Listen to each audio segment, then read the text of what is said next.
On September 5, 2017, President Donald Trump officially moved to end DACA, or Deferred Action for Childhood Arrivals. This program was created by former President Obama in 2012. DACA allows for people who enter the U.S. illegally as minors to receive temporary permits to work and live in the United States for 2 years. After that, the permits can be renewed. Around 800,000 immigrants live in the United States under DACA and could be deported when their permits expire. But why did Trump repeal DACA?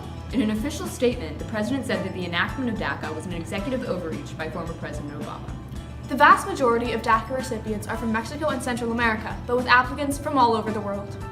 Trump has given Congress 6 months to save the DREAM Act. Members of both parties of Congress have been drafting solutions, but many of them are projected to take longer than the time allotted. 15 states, including D.C., have sued to block Trump's decision to end DACA.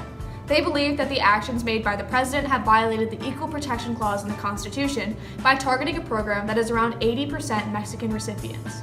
Trump is infamous for targeting immigrants and certain ethnic groups, most famously attempting to establish a ban on Muslims entering the country and to build a wall on the border of Mexico and the U.S. Not only is there tension between the government and the constituents, but between parties of the government itself. And it's not the usual party versus party issue. President Trump met with 2 Democratic leaders, Chuck Schumer and Nancy Pelosi. They reportedly agreed to make a plan to save those under DACA, but no one knows what the plan would include. The meeting has been unpopular in both parties because of its discrete nature. Saving or replacing DACA before February is crucial because dreamers who have known no home but the U.S. are at risk of deportation. DACA leads to a better life. As seen in this graphic by United We Dream, 95% of dreamers are currently working or in school, and more than half have gotten a better paying job than the one they had before. We don't have a lot of dream children that attend Whitman, but we have some, and even one needs to be treated well. So any child that was brought here as a child and has the opportunity to stay and get educated should be allowed to do so. One of the arguments made by supporters of the repeal is that those living under DACA have taken jobs from Americans. Job security, I think, is the most important thing for the people who are against DACA.